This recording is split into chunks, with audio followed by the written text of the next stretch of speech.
Muitos já se dedicaram a elaborar um relato dos fatos que se cumpriram entre nós conforme nos foram transmitidos por aqueles que, desde o início, foram testemunhas oculares e servos da palavra. Eu mesmo investiguei tudo cuidadosamente desde o começo e decidi escrever-te um relato ordenado, ó excelentíssimo Teófilo, para que tenhas a certeza das coisas que te foram ensinadas.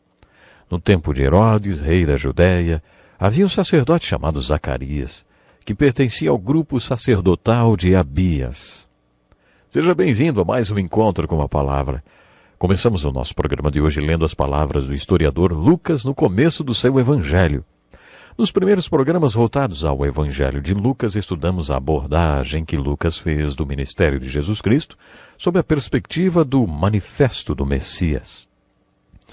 Vimos que quando Lucas relata a vida e o ministério de Jesus, conta que Jesus começou o ministério dele anunciando qual era o seu manifesto ou sua missão. Depois de anunciar seu manifesto, Jesus o provou e colocou-o em prática. Depois ele se dirigiu a vários grupos de pessoas, aos apóstolos, aos líderes religiosos e, é claro, a mim e a você, lançando o seguinte desafio: vocês vão participar comigo da implementação ou da implantação e aplicação da minha missão?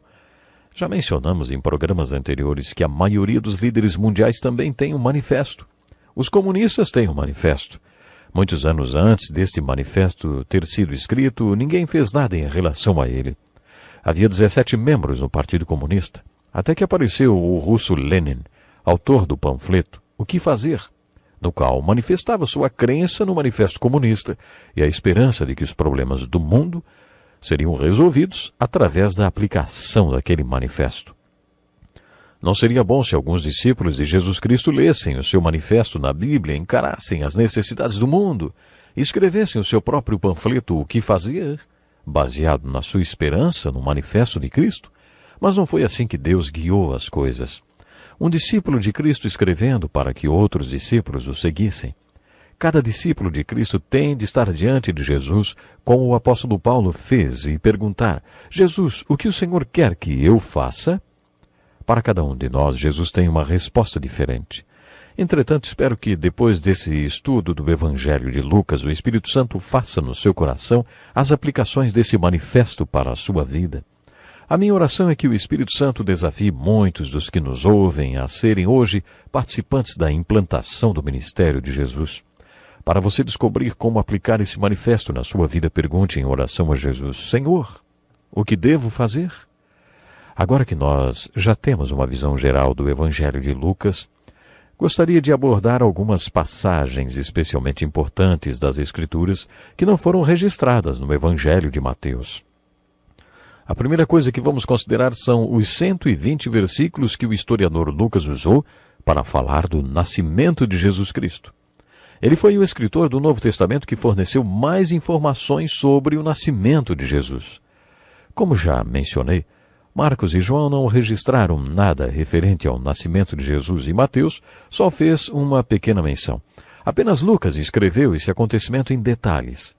Agora que vamos abordar esse assunto, eu convido a pensar no Natal com antecedência. Esses 120 versículos que falam sobre o nascimento de Jesus podem ser divididos em 6 tópicos. O primeiro fala sobre o nascimento de João Batista. A maioria dos profetas do Velho Testamento profetizou sobre a vinda do Messias. João Batista foi o último dos profetas messiânicos e o único que teve o privilégio de literalmente apontar para um homem que vinha pela estrada e dizer: vejam, é o Cordeiro de Deus que tira o pecado do mundo. O nascimento de João Batista foi um acontecimento sobrenatural, não tanto quanto o nascimento virginal de Jesus, mas envolveu um milagre, pois os pais dele já eram velhos quando ele nasceu. Seu pai era o sacerdote Zacarias e sua mãe chamava-se Isabel. Os dois eram muito tementes a Deus e andavam dentro das ordenanças e mandamentos do Senhor de maneira irrepreensível. Na minha opinião, este é um detalhe muito importante. Enquanto Zacarias cumpria seus deveres de sacerdote no templo, foi visitado pelo anjo Gabriel, que lhe deu uma grande notícia. Deus está pronto para se tornar homem.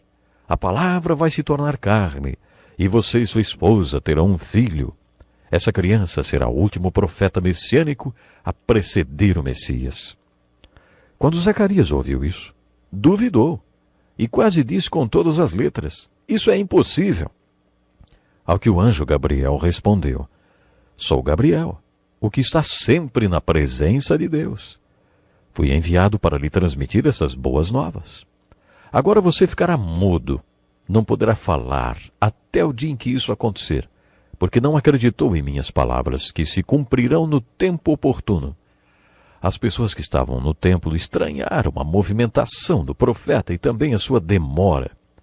Quando ele finalmente apareceu, não podia falar, e as pessoas acabaram concluindo que ele tivera uma visão por causa dos seus gestos que fazia. Que coisa triste, um sacerdote com uma mensagem para o povo, mas impedido de falar. A incredulidade tinha fechado sua boca. É verdade, a incredulidade ainda fecha a boca de muitos ministros que deveriam estar proclamando as boas novas do Evangelho de Jesus Cristo para o povo. O famoso autor Rudyard Kipling disse: as ovelhas olham para cima e não são alimentadas. E o trágico é que elas estão sentadas à mesa do Pai.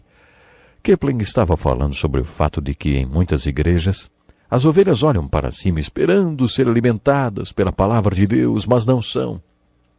Por que isso não acontece? Por que não são alimentadas?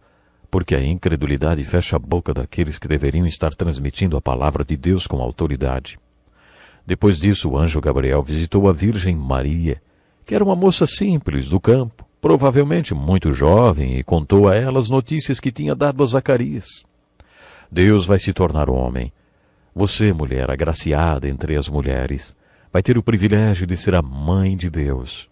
Maria não ficou incrédula como profeta, mas, de acordo com a Bíblia, ela ficou confusa e perturbada com as palavras do anjo e perguntou: como acontecerá isso, se sou virgem? O relato do diálogo de Maria com o anjo e de suas falas seguintes demonstram que ela realmente creu na mensagem do anjo. Mas a primeira pessoa a questionar o nascimento virginal foi a própria Maria. Ela perguntou: como aconteceria? Você também não iria querer saber? Acredito que uma coisa seja perguntar e até duvidar um pouco, mas outra coisa é não crer. Dizem que há mais fé numa dúvida honesta do que na metade dos credos. Duvidar ou questionar não implica necessariamente em não crer. O sacerdote não creu, por isso sua boca foi fechada. Mas Maria creu. Ela até foi visitar Isabel, que àquela altura estava grávida de 6 meses de João Batista. E Isabel, cheia do Espírito, assim que a viu, disse: bendita é você entre as mulheres e bendito é o filho que você dará à luz. Maria não tinha dúvidas, mas no seu coração fazia indagações. Você já reparou que o relato seguinte do Evangelho de Lucas é referente a César, o imperador romano? Historiadores desafiam a veracidade desse relato. No 2º capítulo, Lucas diz: naqueles dias, César Augusto publicou um decreto ordenando o recenseamento de todo o Império Romano. Este foi o primeiro recenseamento feito quando Quirino era governador da Síria. Esse é exatamente o dado histórico questionado. Há alguns anos, os historiadores afirmaram que quando Quirino era o governador, o imperador era Otávio.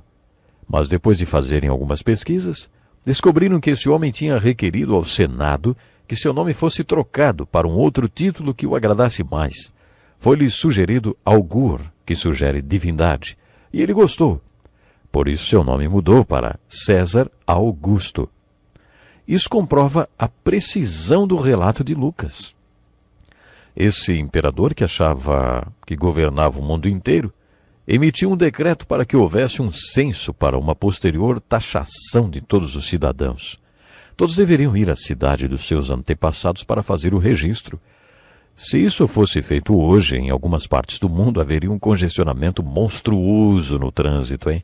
Já imaginou se todo mundo tivesse que ir à sua cidade natal para pagar os impostos? Esse censo decretado por Augusto foi a providência de Deus em ação.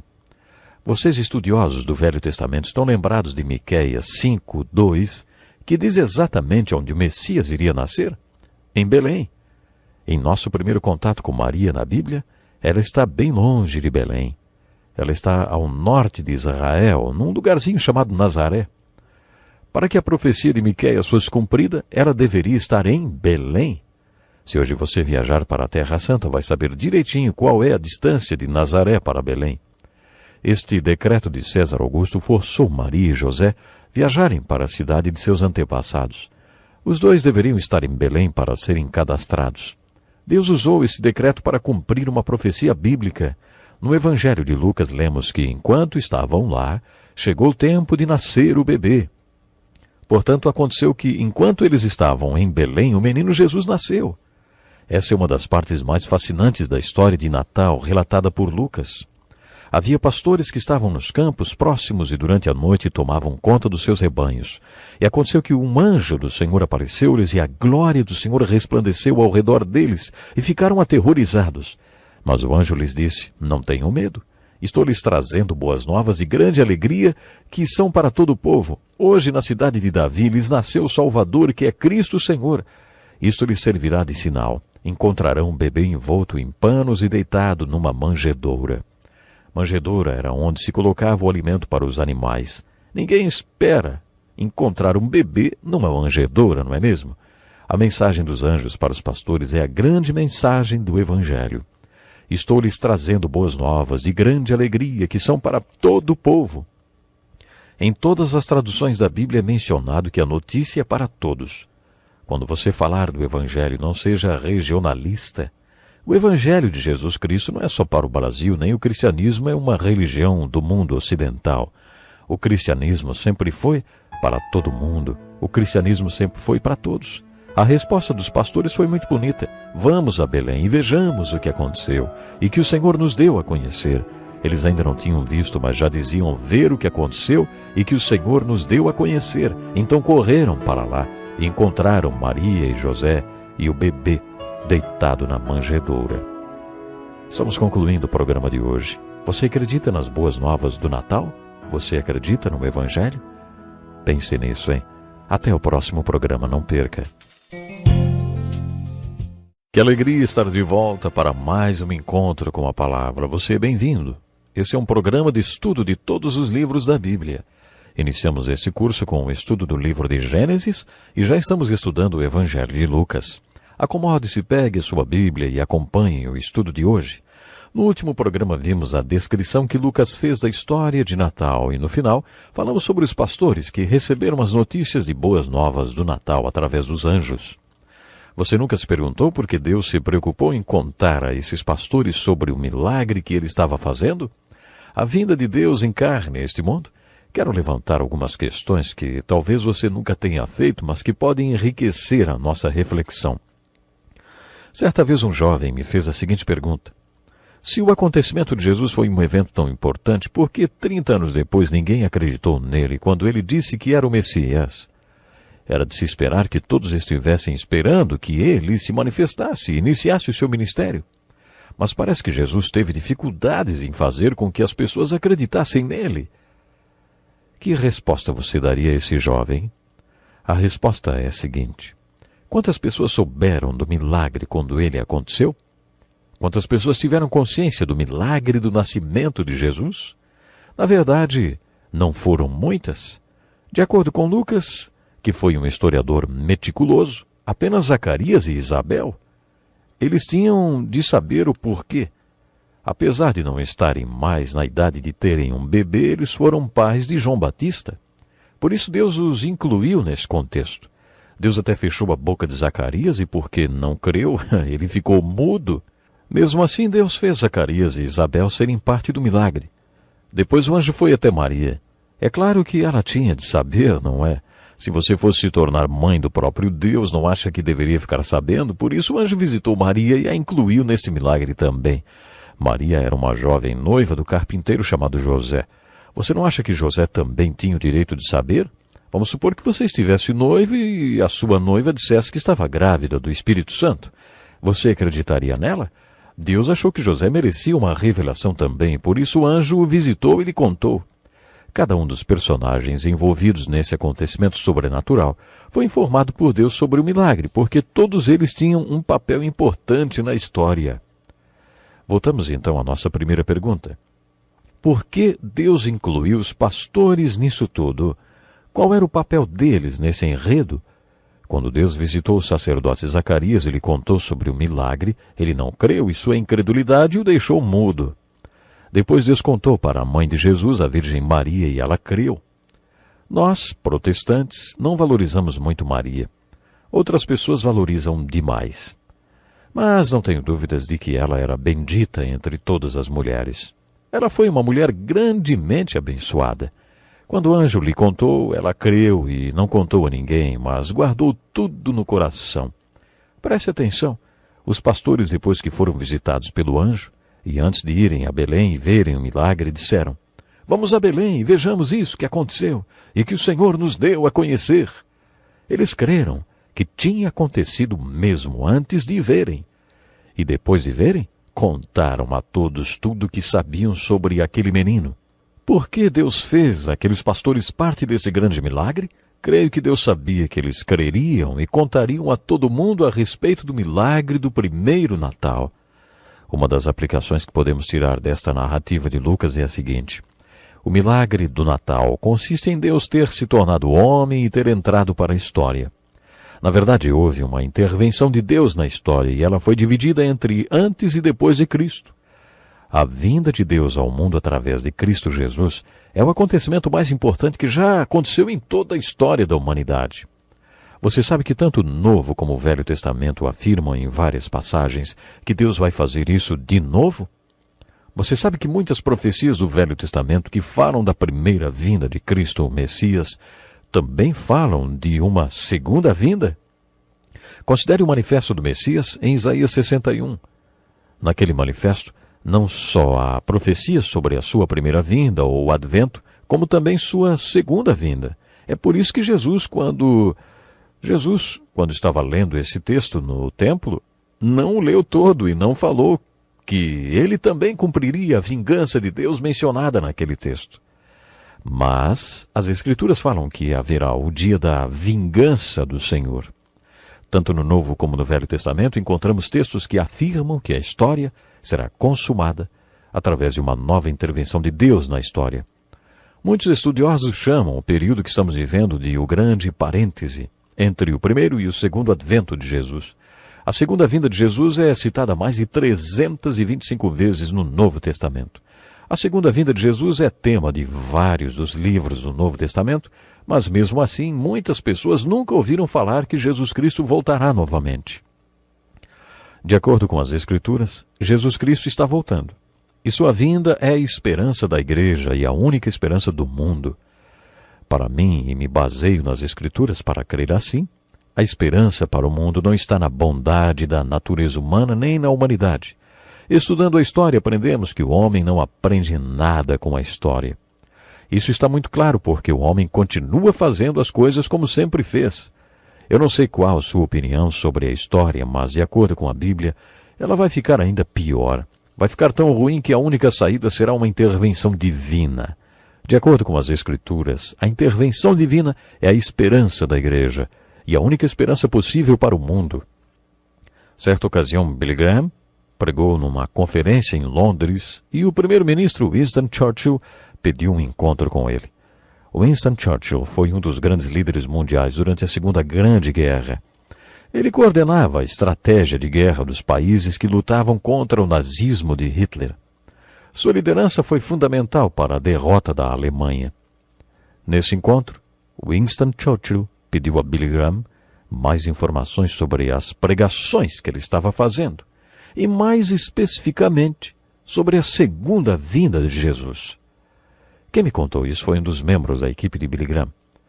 Depois da explicação de Billy Graham, Winston Churchill disse: a não ser que tudo isso seja verdade, não há esperança. Não há nenhuma esperança. A história de Natal é parte dessa explicação. Em sua primeira vinda, Deus convidou algumas pessoas para fazerem parte desse grande milagre. Não foram muitas as pessoas convidadas. Deus contou a um sacerdote e o sacerdote não acreditou. Era de se esperar que o sacerdote acreditasse, mas ele não acreditou. Às vezes, sacerdotes são tão céticos quanto advogados. Pois é, o sacerdote não creu. Então Deus tomou uma decisão. Muito bem, senhor sacerdote incrédulo. Eu não sou limitado pela sua incredulidade. Eu vou fechar sua boca e você não vai falar nada para ninguém. Mas eu farei este milagre. Deus falou que Jesus Cristo está voltando. Você acredita nisso? Você acredita que a segunda vinda de Jesus é a única esperança para o mundo? Você acredita que a segunda vinda é a esperança daquele que crê? Há uma maneira de descobrir se você acredita ou não na segunda vinda de Jesus Cristo. Faz quanto tempo que você falou para alguém que Jesus Cristo está voltando, hein? Bem no coração da cidade de Los Angeles há uma rua chamada Rua da Esperança. Certa vez um homem cometeu suicídio pulando de um prédio de 30 andares. A manchete do jornal noticiou assim: homem comete suicídio no final da Rua da Esperança. Aquela manchete já era uma explicação para todas as histórias de suicídio que ouvimos hoje. Quando as pessoas perdem a esperança, elas se suicidam. Todos os dias nos deparamos com pessoas que já chegaram ao final da Rua Esperança. Mas se você sabe que Jesus Cristo está voltando, você tem esperança. Se você tem esperança porque você acredita na segunda vinda de Jesus Cristo, então você precisa falar para as pessoas sobre ela. Mas se você não crê, como Zacarias não creu, cuidado, hein? Sua incredulidade fechará sua boca e você não falará nada para ninguém. Algumas pessoas acreditam na segunda vinda de Cristo, mas estão preocupadas com o que chamamos de a paralisia da análise. Elas estão como Maria, só guardando no coração, ponderando. Será que vai ser no meio da grande tribulação, no começo da tribulação, no fim da tribulação? Antes a preocupação estava no milênio, agora já é na tribulação. Conheço pessoas que nem conversam com quem discorda deles no que se refere à época em que Jesus vai voltar. Essas pessoas estão tão ocupadas analisando, estudando, concluindo, que não contam para ninguém as boas novas, nem compartilham com ninguém a única esperança, que é: Jesus Cristo está voltando. Os pastores são um exemplo para nós. Quando eles souberam que o grande milagre da vinda de Deus na história tinha acontecido, eles creram antes de checar com seus próprios olhos. Eles contaram para todo mundo. A aplicação desta lição é bem óbvia. Eu não acho que devamos ser como Zacarias em relação à segunda vinda de Jesus Cristo. De certa forma, também não devemos ser como Maria, que ponderou, analisou e esqueceu de compartilhar as boas novas com os outros. Nós temos de ser como os pastores. Podemos dividir este texto em mais 2 tópicos muito empolgantes. Existia um velhinho chamado Simeão e uma velhinha chamada Ana. Quando José e Maria levaram o menino Jesus para o templo para ser circuncidado e cumprir deveres referentes ao nascimento de uma criança, este homem estava no templo. E Deus tinha dito que ele não morreria antes de ver o Messias com seus próprios olhos.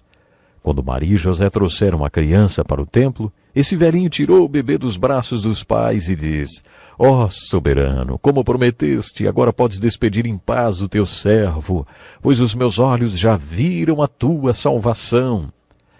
Como você se sentiria se fosse a mãe dessa criança? Estava também no templo uma velhinha viúva de 84 anos que sempre jejuava, orava e adorava ao Senhor. Ela também esperava pelo Redentor e pela redenção.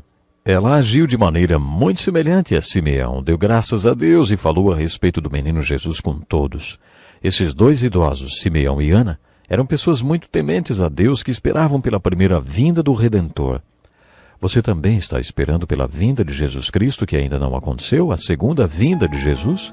No Monte das Oliveiras, Jesus falou sobre isso. Você crê? Se você crê, eu espero que você anuncie para as pessoas ao seu redor sobre a esperança do que crê, sobre a única esperança do mundo. Será que você está ocupado demais, analisando e ponderando sobre o assunto e não está contando nada para ninguém? Sejamos como Simeão e Ana, e como os pastores. Se nós realmente cremos, vamos então contar a todos sobre a nossa esperança. Foi uma alegria estar com você. Até o próximo programa. Bem-vindo ao Encontro com a Palavra. Estamos felizes por contar com você para mais um estudo do livro mais importante do mundo, a Bíblia. Você já percebeu que Jesus nos mostra qual abordagem deve ser dada aos seus ensinamentos? Ouça esta parábola de Jesus registrada no capítulo 5 de Lucas, em que ele nos ensina o que devemos e o que não devemos fazer quando estudamos os seus ensinamentos. Ninguém tira um remendo de roupa nova e o costura em roupa velha. Se fizer, estragará a roupa nova, além do que o remendo da nova não se ajustará à velha. E ninguém põe vinho novo em vasilha de couro velho. Se o fizer, o vinho novo rebentará a vasilha. Aí o vinho se derramará e a vasilha se estragará. Ao contrário, vinho novo deve ser posto em vasilha de couro novo. E ninguém, depois de beber vinho velho, prefere o novo, pois diz: o vinho velho é melhor. Há muitas palavras de Jesus referentes ao modo como seus ensinamentos devem ser abordados, e a parábola do semeador é um exemplo clássico. Nessa parábola, Jesus nos fala como devemos responder a sua palavra e também como isso é importante. O modo como respondemos à palavra de Deus e aos ensinamentos de Jesus determinará como aproveitaremos seu ensino. O que esse texto sobre o remendo, um dos meus favoritos, tem para nos ensinar, hein? Jesus diz que quando você quer remendar uma roupa velha, não deve usar um pano novo. Qualquer costureira vai explicar que se você fizer isso, o pano novo vai puxar o pano velho e aí o buraco será ainda maior. O que Jesus está dizendo é que o seu ensinamento pode rasgar o ensino da religião estabelecida.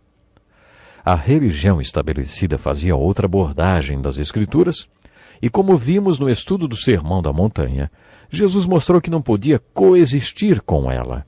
Jesus estava ensinando que não dava para pôr um remendo em cima dos velhos ensinos da religião estabelecida. Junto com esse ensinamento, Jesus faz também uma ilustração de como eram as pessoas que o ouviam pela primeira vez. Aquelas pessoas sabiam que não se pode pegar um vinho novo, não fermentado, e colocá-lo numa vasilha de couro velho. Naquele tempo eles colocavam o vinho em sacos de couro de cabra e todos sabiam sobre o que Jesus estava falando. Se você pegasse um vinho novo, não fermentado, e o colocasse num saco de couro velho, quando eles pendurassem aquele saco na parede, como costumavam fazer, o vinho fermentaria e se expandiria dentro do saco. Isso faria pressão dentro do saco de couro de cabra, que se fosse inflexível e frágil, não suportaria a pressão e se romperia. Jesus lembrou que o vinho novo, não fermentado, deveria ser posto num saco de couro novo. E quando o vinho se expandisse e aumentasse a pressão, o saco aguentaria a pressão e os dois seriam preservados, o vinho e o saco. Anos atrás fiz parte de um grupo de pastores que se reuniu com a equipe de profissionais de uma clínica psiquiátrica. Os profissionais queriam que os pastores indicassem pacientes para a clínica que estavam abrindo. Mas logo que a clínica abriu, houve uma avalanche de pacientes e a clínica não precisou mais de nenhuma indicação. Entretanto, nós, os pastores, havíamos combinado de nos reunir semanalmente com a equipe da clínica durante um ano. E assim nos reuníamos semanalmente para analisar os diferentes problemas e decidirmos qual seria a abordagem que cada grupo daria a cada problema apresentado. Haviam 6 ou 8 pastores, um psiquiatra, vários psicólogos e assistentes sociais. Lembro-me que às vezes as discussões entre os pastores e o resto do grupo eram bem acirradas.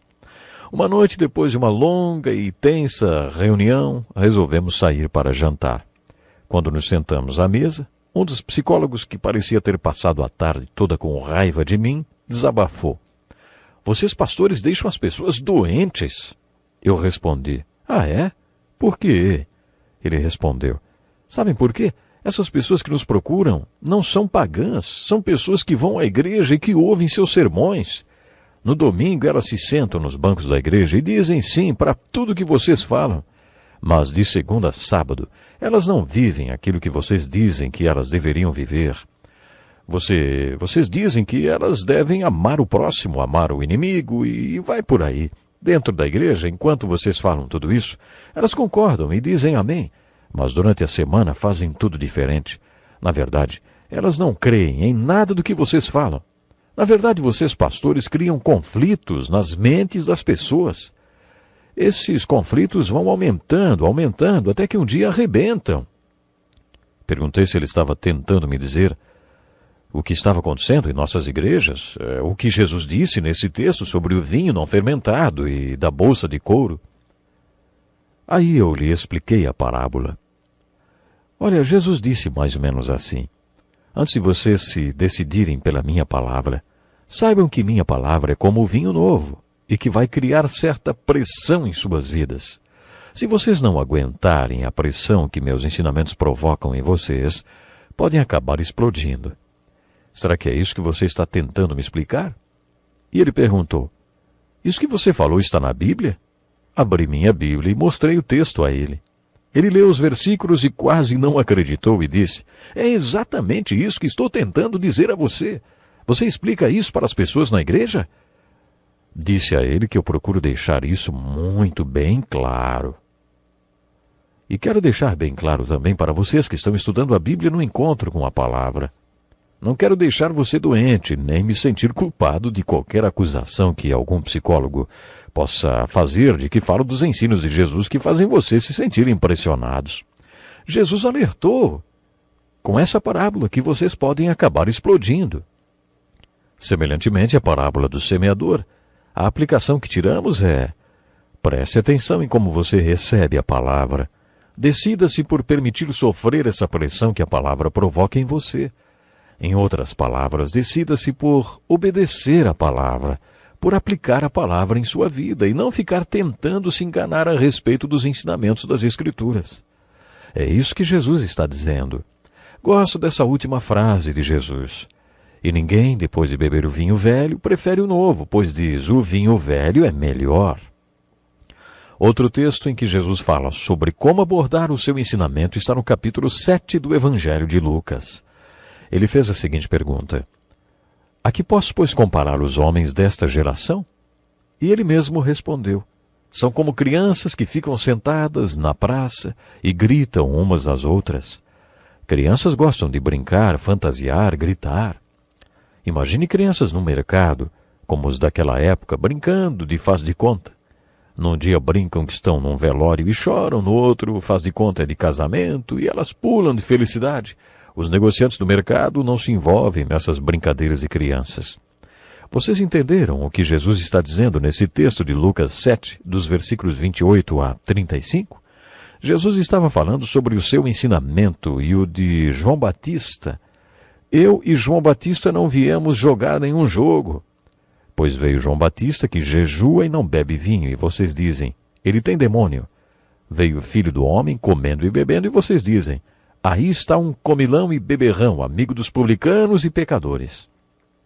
Jesus está sugerindo que ele veio ao mundo com uma postura, a de desfrutar a vida.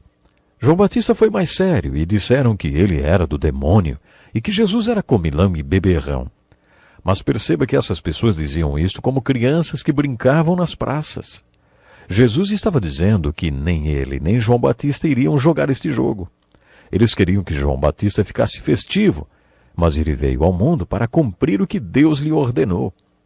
Jesus se apresentou alegre, e eles queriam que Jesus brincasse de velório, e fosse triste e sério. Jesus estava dizendo que não iria entrar neste jogo deles. Você percebe como essa palavra de Jesus foi dura? Existe um livro intitulado As Palavras Duras de Jesus. Muitas das palavras de Jesus foram realmente duras. Vimos isso nos diálogos que Jesus travou com os líderes religiosos, e esta comparação que Jesus faz deles com crianças que gritam nas praças é um exemplo. O capítulo 7 de Lucas traz mais uma parábola de Jesus contada em um jantar, do qual ele participou com um fariseu chamado Simão. Esse fariseu convidou Jesus apenas para o encostar contra a parede. Era para isso que os fariseus procuravam Jesus. Esses encontros geralmente acabavam em diálogos ríspidos. Ouça o que aconteceu nesse jantar. Ao saber que Jesus estava comendo na casa do fariseu, certa mulher daquela cidade, uma pecadora, trouxe um frasco de alabastro com perfume e se colocou atrás de Jesus a seus pés. Chorando, começou a molhar-lhe os pés com suas lágrimas. Depois os enxugou com seus cabelos, beijou-os e os ungiu com o perfume. Ao ver isso, o fariseu que o havia convidado disse a si mesmo, se este homem fosse profeta, saberia quem está tocando nele e que tipo de mulher é esta, uma pecadora. Jesus sabia o que Simão estava pensando e disse, Simão, vou contar uma história de um homem a quem duas pessoas se deviam dinheiro. Uma devia 5.000 reais e a outra 500 reais. Vamos falar assim. Ele perdoou as duas dívidas. Na sua opinião, qual dos dois devedores amou mais aquele homem? O fariseu respondeu: Acho que é aquele que devia mais. Então Jesus lhe disse: Você está absolutamente certo. Jesus então fez outra pergunta: O que você vê quando olha para essa mulher? Quando eu cheguei na sua casa, você não me ofereceu água para lavar os pés, mas ela lavou os meus pés com suas lágrimas e os enxugou com seus cabelos. Você não ungiu minha cabeça com óleo, mas essa mulher ungiu os meus pés com óleo perfumado. A aplicação que tiramos dessa parábola e a maneira como Jesus lida com essa mulher na sua parábola são a seguinte: os muitos pecados dela foram perdoados porque ela me amou muito. Aqueles que acham que foram pouco perdoados, amam pouco. E aqueles que, sob sua própria perspectiva, foram muito perdoados, amam muito.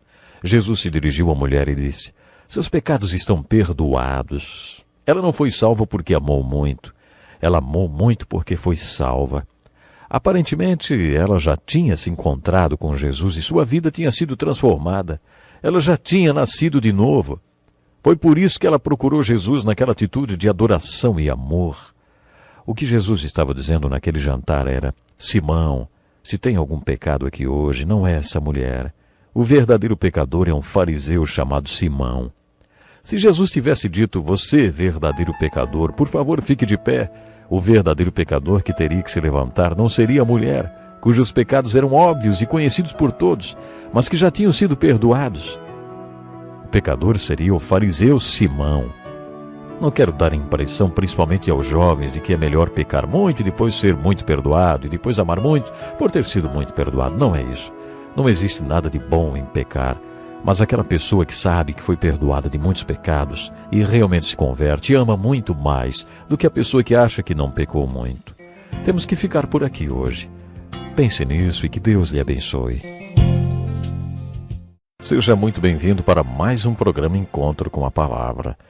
Esse é um curso muito especial, porque nele estamos estudando o livro mais importante do mundo, a Bíblia. Atualmente estamos estudando o Evangelho de Lucas, no Novo Testamento. E continuando, vamos analisar algumas passagens que não estão registradas no Evangelho de Mateus. Uma delas é a do capítulo 8, na qual vemos Jesus estabelecendo prioridades no atendimento às pessoas que o procuravam. Jesus era muito requisitado. Você nunca se perguntou como ele definia as prioridades? Quem deveria ser atendido primeiro? Esse incidente do capítulo 8 de Lucas nos mostra sua absoluta imparcialidade e algo sobre suas prioridades também. Havia um homem muito importante, líder da sinagoga, chamado Jairo. Sua filhinha de 12 anos estava muito doente, ele foi procurar Jesus pedindo que intercedesse por sua filha. Enquanto Jesus caminhava com Jairo para a casa dele, uma multidão o seguia e no meio dela havia uma mulher com uma doença que a fazia sangrar continuamente. Lemos no livro de Levítico que uma mulher, naquelas condições, era proibida de tocar qualquer pessoa. Ela praticamente ficava excluída da sociedade. Mas aquela mulher cria que sua única esperança era tocar Jesus. Por isso, enquanto Jesus caminhava com aquele homem importante, ela conseguiu chegar até ele e tocá-lo. Quando isso acontece, Jesus para e pergunta: Quem tocou em mim? Os apóstolos disseram: Mestre, a multidão se aglomera e te comprime. Mas Jesus se referia a algo mais profundo e insiste: Alguém tocou em mim, eu sei que de mim saiu poder. E agora, você acha que ele realmente não sabia quem tinha lhe tocado? Claro que ele sabia. Ele queria que a mulher tivesse a fé para confessar que deliberadamente o tinha tocado, porque cria que assim seria curada. Ela finalmente aproximou-se e, tremendo, confessou que o tinha tocado. Jesus curou a mulher e lhe disse: Filha, a tua fé te curou, vá em paz. Depois disso, ele se voltou para Jairo, ao mesmo momento em que chegava um recado de que a menina já tinha morrido e ninguém mais precisava importunar o mestre. Mas Jesus diz a Jairo: Não tenha medo, tão somente creia e ela será curada.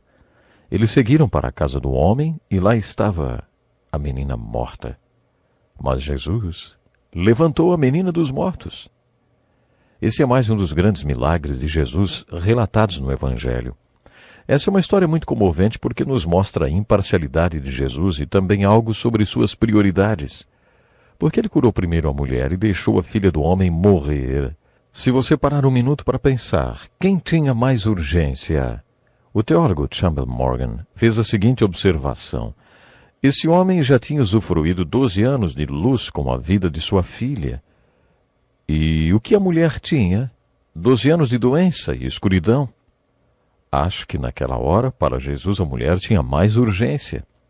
O Evangelho de Lucas é repleto de histórias como esta da mulher que teve fé para crer que se apenas tocasse em Jesus seria curada. No final do capítulo 10 de Lucas, lemos uma das minhas passagens preferidas.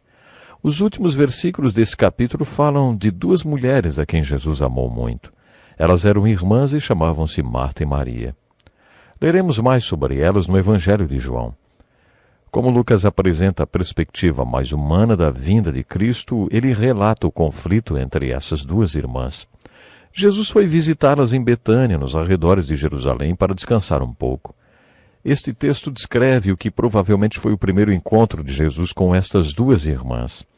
Cada uma delas respondeu de maneira diferente à visita de Jesus. Marta pensou o seguinte: Jesus está vindo almoçar na minha casa. Tudo tem de estar em ordem, os talheres, toalha de mesa, tudo perfeito. Ela se preocupava com essas coisas. Sua irmã Maria era diferente. Ela pensou: Emanuel, Deus conosco. A palavra viva de Deus tornou-se carne e está vivendo entre nós. E está vindo para a minha casa, quero me sentar aos seus pés e ouvir sua palavra. Maria ficou na sala de estar aos pés de Jesus, ouvindo suas palavras, aproveitando o estudo da Bíblia. Marta ficou na cozinha, preparando o que comer. Tem uma coisa, Marta não era tímida. Marta veio lá da cozinha, interrompeu o estudo bíblico e começou blá blá blá. Senhor, não te importas que minha irmã tenha me deixado sozinha com o serviço? Diz-lhe que me ajude, por favor, mestre. Você já se viu numa situação como essa, no meio de duas mulheres? Eu vivi no meio de 6 irmãs e sempre me deparava no meio de conflitos entre duas delas.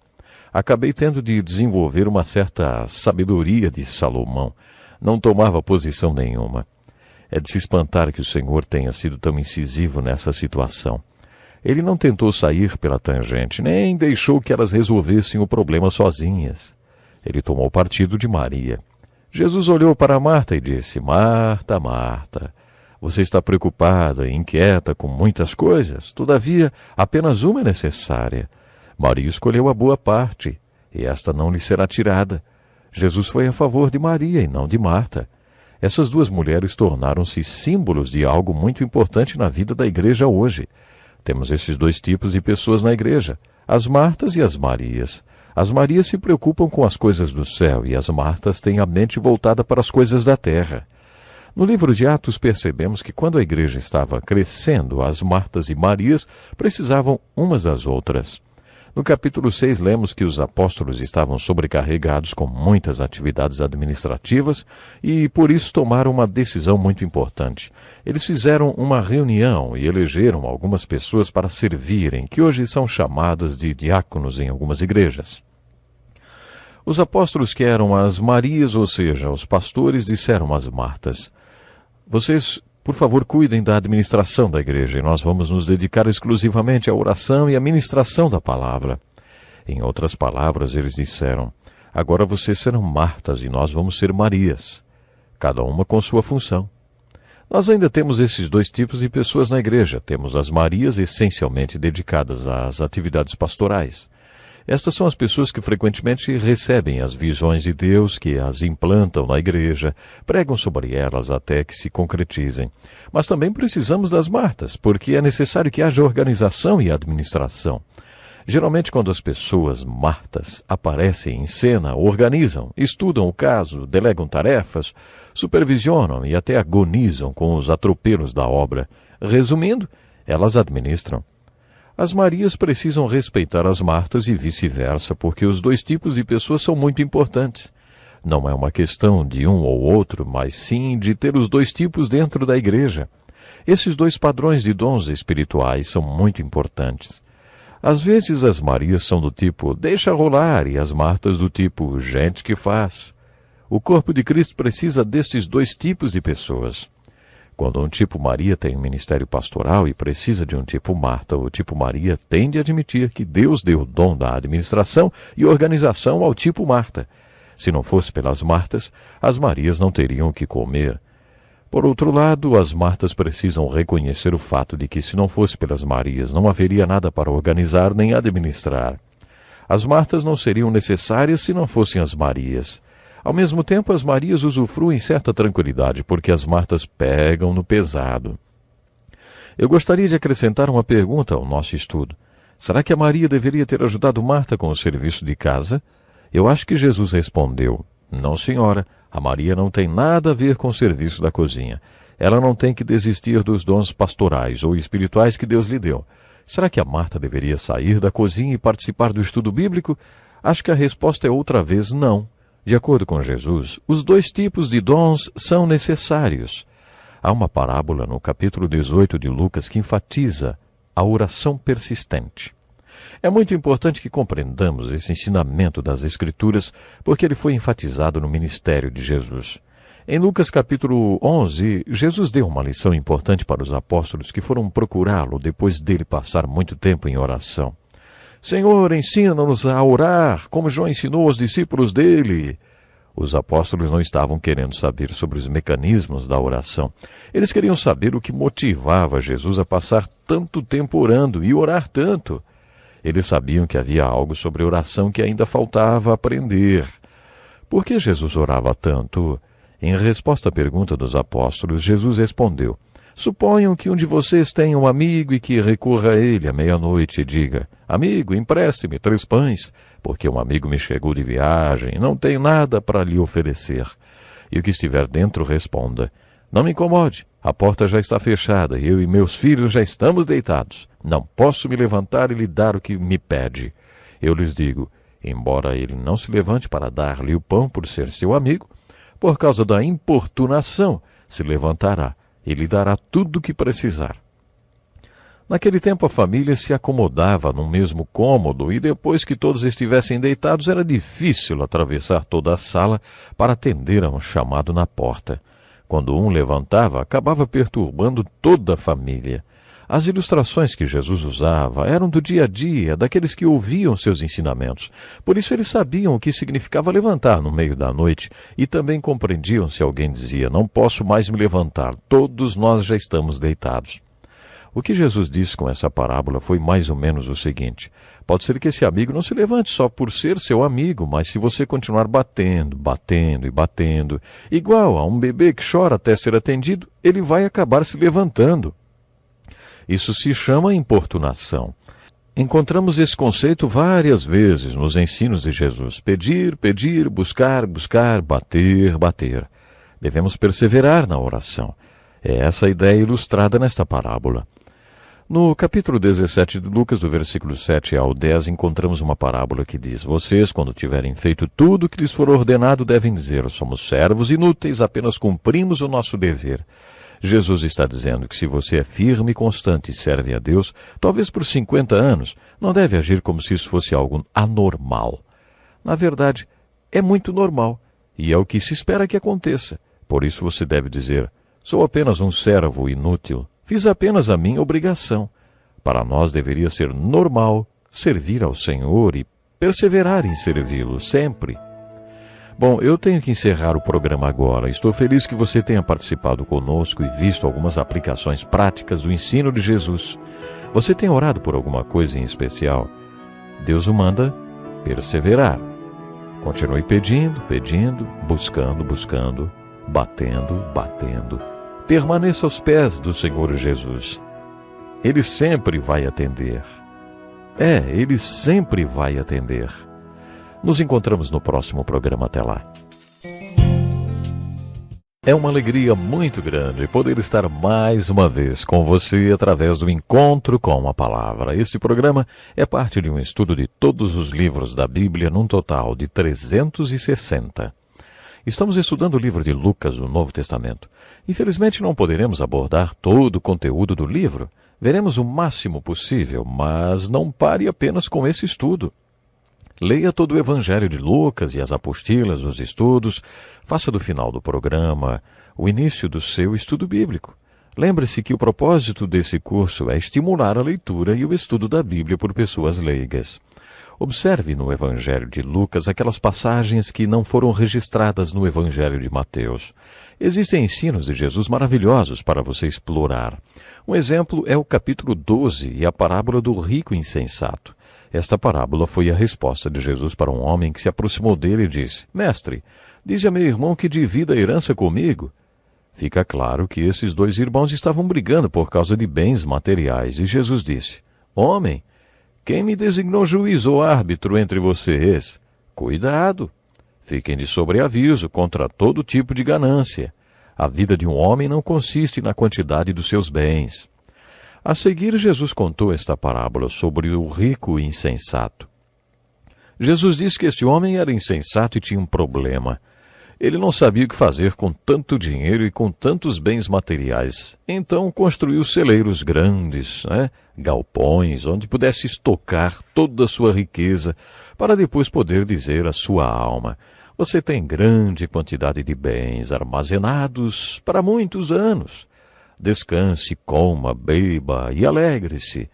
Contudo, Deus lhe disse: insensato, esta mesma noite a sua vida lhe será exigida. Então, quem ficará com o que você preparou? Assim acontece com quem guarda para si riquezas, mas não é rico para com Deus. De acordo com as Escrituras, enquanto você acumula seus bens, deve ter consciência de que existe morte e do seu estado eterno. Se você não fizer isso, estará sendo insensato. Esta é a lição de Jesus através desta parábola. Em Lucas 17 encontramos uma parábola que trata do pecado da ingratidão. Jesus curou 10 leprosos e apenas um voltou para agradecer. Jesus então perguntou: não foram purificados todos os 10? Onde estão os outros 9? Nas Escrituras, a lepra é uma ilustração do pecado. E a cura da lepra, portanto, é a figura da salvação. Parece essa história que ela quer nos dizer que, quando as pessoas são salvas, apenas 10% delas volta para agradecer a Deus por tê-las salvo. É provável que, de todos que são salvos, 90% jamais volta para adorar e agradecer a Deus pela salvação que receberam. Gostaria de finalizar o estudo do livro de Lucas com 2 parábolas que acredito sim, devam ser estudadas juntas. A primeira está no capítulo 18. Há alguns que confiam na própria justiça e desprezam os outros. Jesus contou essa parábola. 2 homens subiram ao templo para orar. Um era fariseu e o outro publicano. O fariseu em pé orava assim: Deus, eu te agradeço porque não sou como os outros homens, ladrões, corruptos, adúlteros, nem mesmo como este publicano. Jejuo 2 vezes por semana e dou dízimo de tudo que ganho. Mas o publicano ficou à distância. Ele nem ousava olhar para o céu, mas batendo no peito dizia: Deus, tem misericórdia de mim, que sou pecador. Eu lhes digo que este homem, e não outro, foi para casa justificado diante de Deus. Pois quem se exalta será humilhado, e quem se humilha será exaltado. Nessa parábola temos 2 homens orando. Podemos dizer que temos 2 posturas e 2 discursos. Primeiro, o fariseu que está orando no templo. Ele está lá no lugar de oração todo cheio de si. Prestem atenção em como Jesus mais uma vez foi irônico. Orava no íntimo. Esse homem orava para ele mesmo. A oração dele girou em torno dele mesmo e não saiu disso. Ele usou muito o pronome eu. Ele tinha um problema de ego. Aliás, nem deveríamos usar a palavra oração, porque orar significa pedir. E o que foi que esse fariseu pediu? Ele não pediu nada. Ele basicamente só falou como ele era demais. Uau!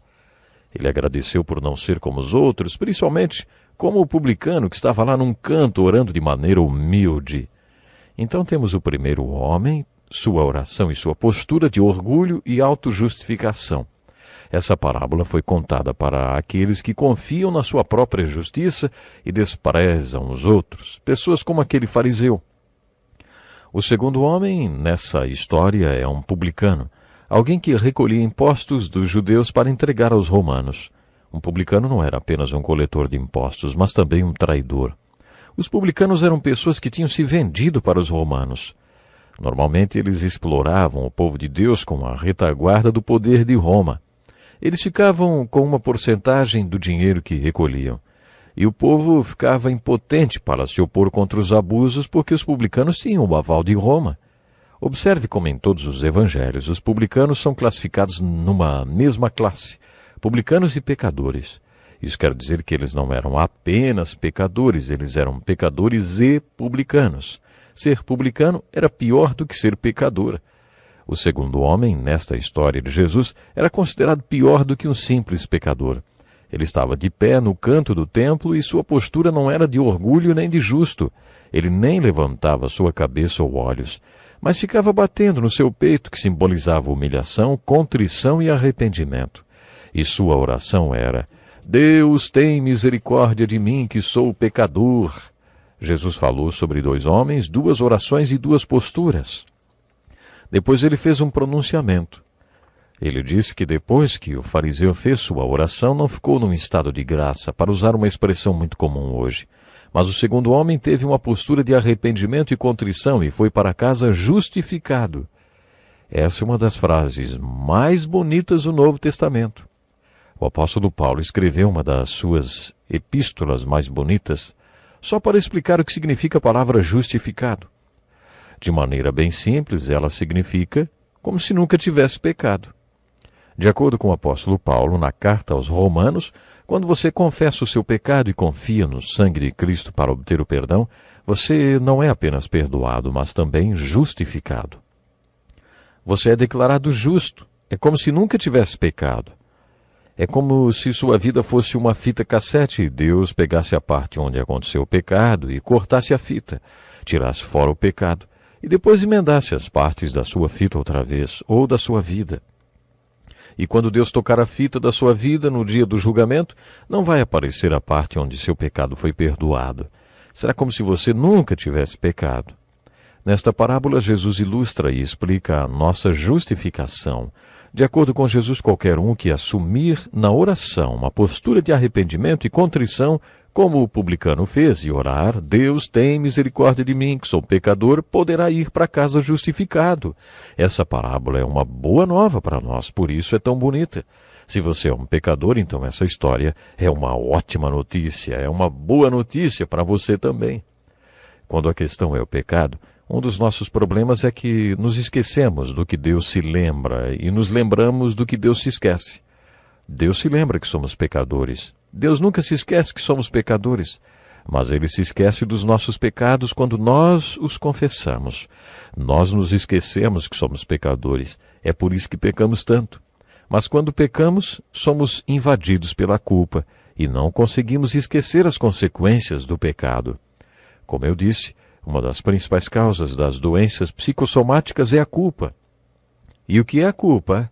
Culpa é recusar-se a esquecer o que Deus esquece. Deus esquece o seu pecado. Deus esquece o seu pecado porque Jesus morreu na cruz. Deus pode tirar essa parte da sua vida e agir como se você nunca tivesse pecado. O nosso problema é que nos lembramos do nosso pecado e nos esquecemos que somos pecadores. Mas esta parábola do fariseu e do publicano está nos dizendo que devemos nos lembrar do que Deus se lembra, nunca confiar na nossa própria justiça, nunca esquecer que somos pecadores. Você pode ser um pecador salvo pela graça, mas continua sendo um pecador. Você sempre será um pecador. Você já reparou que um alcoólatra em recuperação sempre se apresenta como um alcoólatra? Ele pode estar sóbrio há 40 anos, mas mesmo assim se considera um alcoólatra. De acordo com as Escrituras, somos pecadores. E mesmo quando somos salvos pela graça, não deixamos de ser pecadores.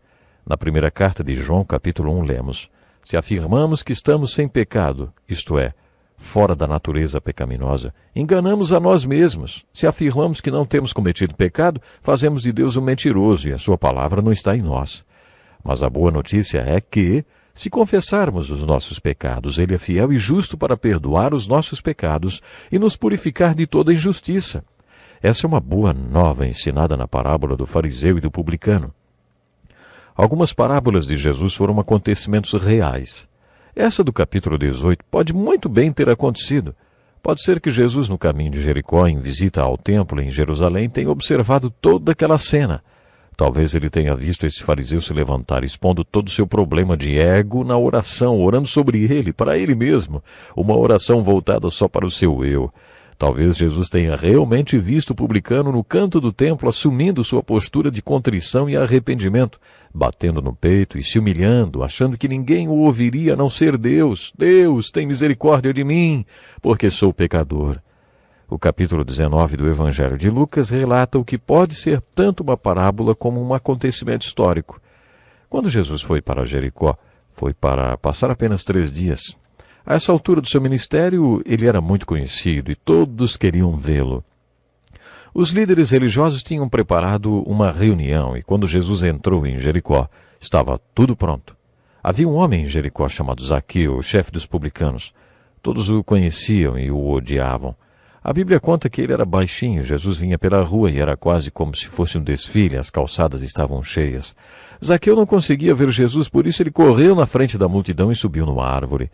Quando Jesus passou pela árvore, olhou para cima e disse, Zaqueu! Ele o chamou pelo nome, como se já o conhecesse antes. Talvez esse publicano seja o mesmo citado no capítulo 18, orando no templo, e talvez por isso Jesus tenha ido a Jericó. Jesus estava fazendo o acompanhamento desse novo salvo. Eu acredito que talvez Jesus tenha ido para Jericó para fazer o acompanhamento daquele novo convertido e pretendesse passar um dia inteiro com Zaqueu para compartilhar algumas coisas com ele. Talvez Jesus quisesse lhe dizer, Zaqueu, você fez aquela oração no templo ontem com sinceridade? Aquele seu arrependimento foi verdadeiro? Aquela sua posição de contrição era real? Sabe no que implica tudo aquilo, Zaqueu? É realmente incrível, mas eu quero lhe fazer uma pergunta. Você sabe o que significa arrepender-se? Jesus sempre deixou claro que a salvação chega quando há evidências de arrependimento. Bom, vamos encerrando o programa, não perca o próximo. Até lá. Para mim é uma alegria muito grande poder estar mais uma vez chegando até você para o programa Encontro com a Palavra. Esse programa é parte de um estudo de toda a Bíblia. Esta é a última parte do estudo do Evangelho de Lucas. No programa passado vimos que Jesus decidiu passar um dia todo em Jericó com o chefe dos publicanos, um homem mal visto por toda a cidade. Jesus indignou todos, inclusive os líderes religiosos, quando gritou para Zaqueu que estava em cima de uma árvore. Zaqueu, desça depressa, quero ficar em sua casa hoje. Você já imaginou? A Bíblia conta que Jesus passou o dia todo em Jericó com Zaqueu, aquele pecador, publicano. Muitas vezes encontramos histórias na Bíblia que poderiam ser transformadas em ótimos roteiros de peças. A história de Zaqueu é mais uma delas. Eu montaria esta peça em 3 atos. O primeiro começaria com Jesus vendo Zaqueu no templo, arrependendo-se, e incluiria o dia que os dois passaram juntos em Jericó, a despeito da indignação de toda a cidade. Gostaria de ser um pintor para retratar esta cena em Jericó. Segundo o historiador judeu Josefus, Jesus era um homem alto. Nós lemos na Bíblia que Zaqueu era baixinho. Eu gostaria de ver o quadro da cena de Jesus bem alto, andando pelas ruas de Jericó, com o braço sobre o ombro daquele baixinho, observado pela cidade, todos com narizes tortos. Sobre o quadro poria uma plaquinha com as palavras do versículo 10 do capítulo 19 de Lucas. Pois o Filho do Homem veio buscar e salvar o que estava perdido. Esse seria o primeiro ato dessa peça. O segundo ato se desenrolaria na casa de Zaqueu. Não sabemos muita coisa além de que Jesus passou o dia todo na casa de Zaqueu. O conteúdo do segundo ato é selado e desconhecido para nós. Só 2 pessoas sabem o que aconteceu nessa cena. O terceiro ato inicia-se no final do dia. É muito provável que a casa de Zaqueu fosse uma mansão e que Jesus tenha deixado a casa no final da tarde. É nesse momento que Zaqueu diz, olha, Senhor, estou dando a metade dos meus bens aos pobres e se de alguém extorquir alguma coisa, devolverei 4 vezes mais.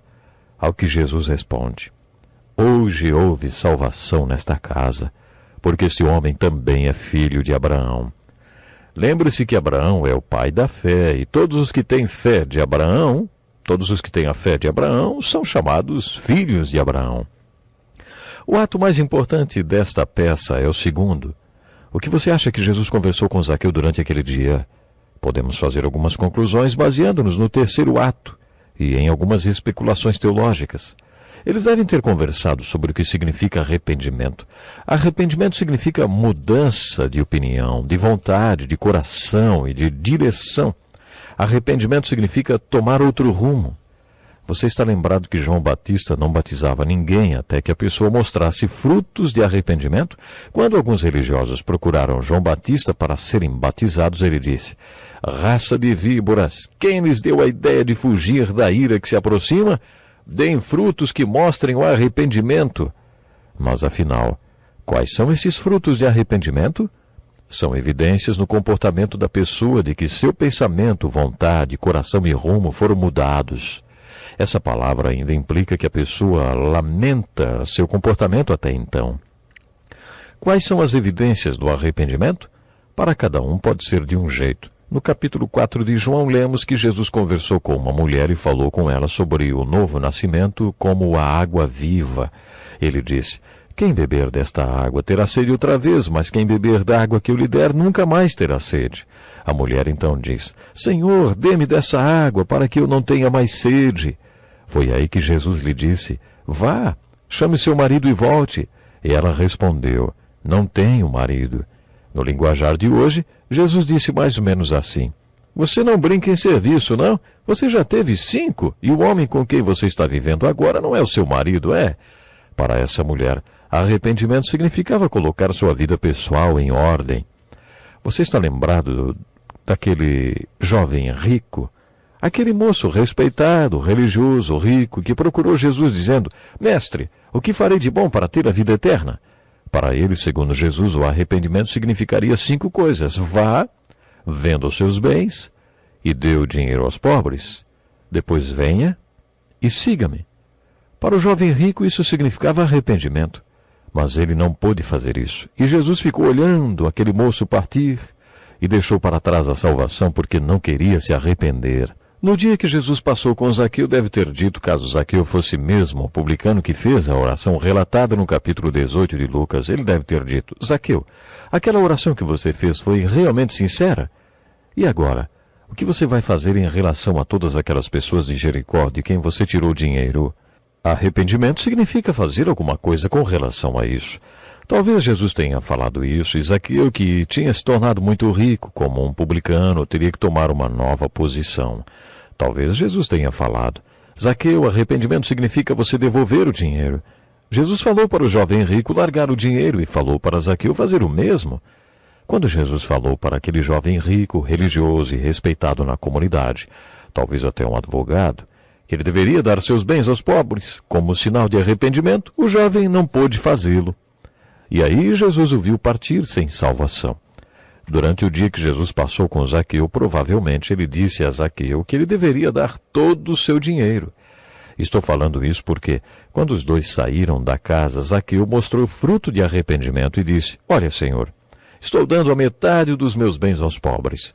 E se de alguém extorquir alguma coisa, devolverei 4 vezes mais. Aparentemente, Zaqueu tinha sido desonesto com muita gente porque ele ia precisar de metade do seu dinheiro para se acertar com as pessoas. Ele deve ter cobrado imposto a mais de muita gente. Mas, quando ele disse que ia dar e restituir aqueles com quem tinha sido desonesto, Jesus declarou: hoje houve salvação nesta casa. Zaqueu mostrou evidências de ter se arrependido. Observe isso na Bíblia. Jesus nunca prometia salvação a ninguém sem ver seus frutos de arrependimento. Não existe salvação sem arrependimento. Creio que hoje há muita gente nos bancos das igrejas decepcionadas e confusas porque vieram para o cristianismo, mas nunca ouviram falar sobre arrependimento. Elas nem sabem o que é isso. Eu não acho que Jesus falasse sobre salvação para alguém que não mostrasse nenhum fruto de arrependimento. É interessante a comparação entre Zaqueu, o chefe dos publicanos, e o moço a quem chamamos de jovem rico. Sabemos que esses 2 homens tinham 3 coisas em comum. Eram ricos, judeus e queriam conhecer Jesus. O jovem rico veio correndo e se ajoelhou na frente de Jesus. Zaqueu correu na frente da multidão que caminhava com Jesus e subiu numa árvore. Os 2 achavam que precisavam chegar até Jesus. Os 2 queriam saber o que precisavam fazer para serem salvos. Eles tinham muito em comum e Jesus pede aos 2 que se livrem de suas riquezas em sinal de arrependimento. Surge um contraste marcante entre os 2 homens. Zaqueu se arrependeu e o jovem rico não. É aí que a história desses 2 homens se converge. Na parábola do fariseu e do publicano temos a mensagem da graça. Eu e você somos salvos pela graça e não pelas obras. Aprendemos isso no capítulo 18 de Lucas, quando Jesus falou daqueles que confiam na sua própria justiça e desprezam os outros. Cuidado, não interprete erroneamente as Escrituras. Você não pode comprar sua passagem para o reino de Deus, nem a salvação distribuindo seu dinheiro por aí. Assim você estaria confiando na sua própria justiça. Você não é justificado pelo que já conquistou, nem pelo que já fez, mas pela graça de Deus. Paulo fala bem claramente sobre isso no livro de Romanos. A única maneira dos pecados serem perdoados, a única maneira pela qual você pode declarar que é justo aos olhos de Deus é pela graça. Se não fosse assim, por que Deus iria desfalcar o céu e mandar Jesus Cristo ao mundo para ser pregado numa cruz?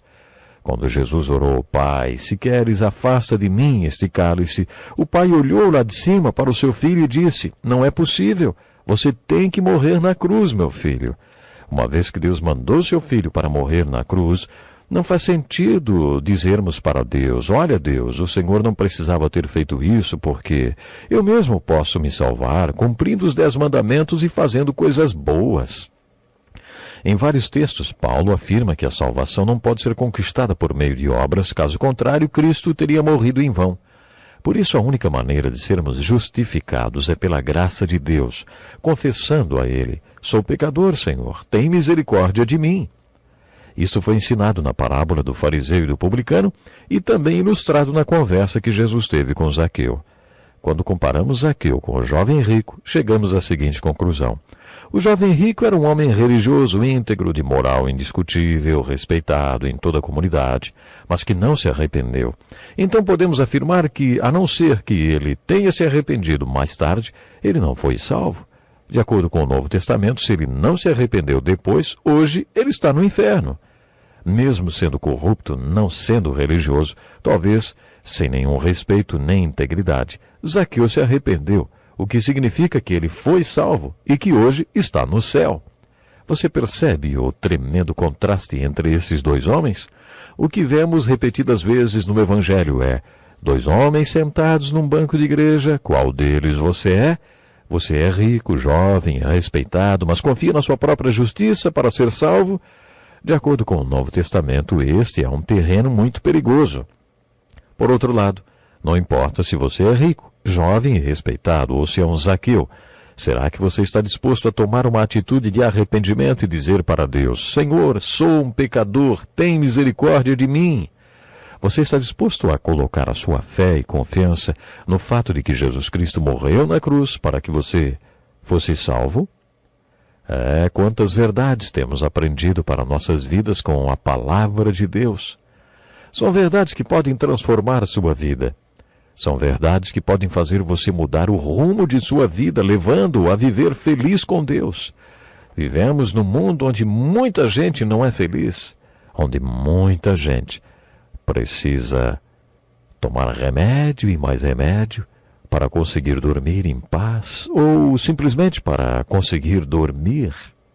Vivemos num mundo onde muita gente corre de um lado para o outro para encontrar um pinguinho de felicidade.